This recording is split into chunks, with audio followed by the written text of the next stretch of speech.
Hello everyone, मैं हूँ Rajni and welcome to my YouTube channel. आज मैं आपके साथ जो वीडियो शेयर करने वाली हूँ वो बहुत ही इंफॉर्मेटिव वीडियो है। डैंड्रफ जो कि हर दूसरे व्यक्ति की प्रॉब्लम है। तो आज मैं आपको बताऊंगी डैंड्रफ से होने वाली प्रॉब्लम, डैंड्रफ होने के कुछ रीज़न और डैंड्रफ ना हो उसके लिए आपको किस बात का ध्यान रखना है, उसके रिलेटेड मैं आपको टिप्स दूंगी। तो चलिए पहले देखते हैं डैंड्रफ होने के कुछ reason. Dandruff is one type of fungal. Dandruff होने के बहुत सारे कारण हैं। इसका पहला रीज़न है ऑयली हेयर। अगर आपके बाल ऑयली है तो उसमें धूल मिट्टी इजीली चिपक जाती है और उसमें बैक्टीरिया होने लगते हैं, जिसके कारण डैंड्रफ की प्रॉब्लम क्रिएट होती है। Second thing is a hormone imbalance. अगर आपके बॉडी में हार्मोन इनबैलेंस की प्रॉब्लम है तो ये भी डैंड्रफ होने का एक रीज़न है। नेक्स्ट है विटामिन की कमी। विटामिन की कमी के कारण भी डैंड्रफ हो सकता है। अगर आपकी बॉडी में vitamin C, vitamin B, iron, iodine उसकी मात्रा कम है तो उसके कारण भी डैंड्रफ हो सकता है।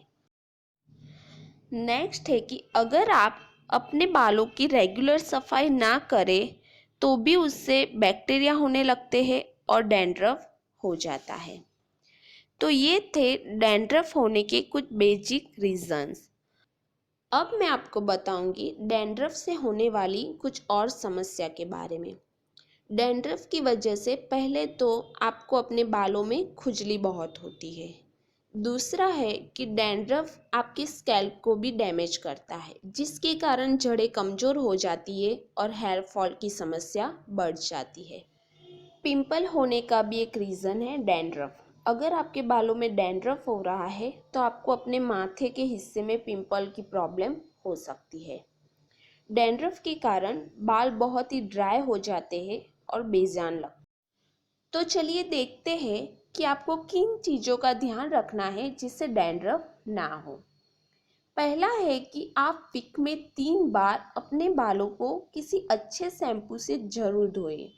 डैंड्रफ और बालों की कहीं और समस्या को दूर करने के लिए बहुत जल्द मैं 100% नेचुरल और इजी टू होममेड शैम्पू का वीडियो अपलोड करने वाली हूँ। तो इसके लिए आप मेरे चैनल को ज़रूर सब्सक्राइब करें और भी अच्छे इंफॉर्मेटिव वीडियो देखने के लिए। नेक्स्ट है आप अपने कॉम्ब, हेयर ब्रश और पिलो कवर को वीक में एक बार ज़रूर धोएं। हमारे कॉम्ब और पिलो में साफ ना करने से बैक्टीरिया होने लगते हैं, जो कि डैंड्रफ होने का एक रीज़न है।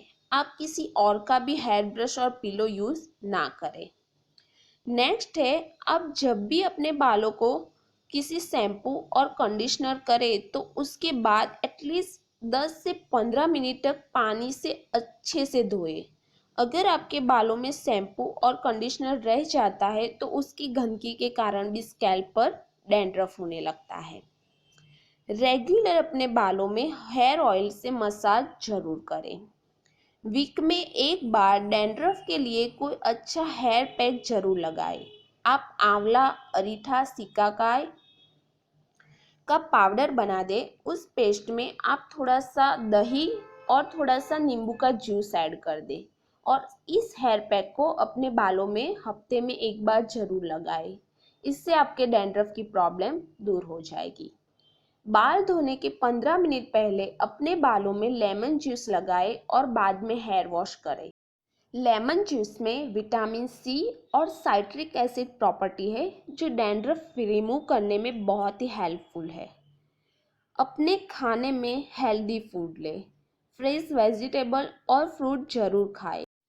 आप अपने बालों को डस्ट से बचाने के लिए जब भी घर से बाहर निकले तो उसे किसी स्कार्फ से ढक दें, क्योंकि डस्ट भी डैंड्रफ होने का एक रीज़न है। अगर आप इन सारी बातों का ध्यान रखते हैं तो काफ़ी हद तक आप डैंड्रफ से छुटकारा पा सकते हैं। डैंड्रफ को दूर करने के लिए कुछ और होम रेमेडी मैं आपको बताऊंगी अपने नेक्स्ट वीडियो में, तो चैनल को सब्सक्राइब जरूर कीजिए। अगर आपको मेरा आज का वीडियो पसंद आया हो तो इसे लाइक, शेयर और सब्सक्राइब जरूर कीजिए। Thank you.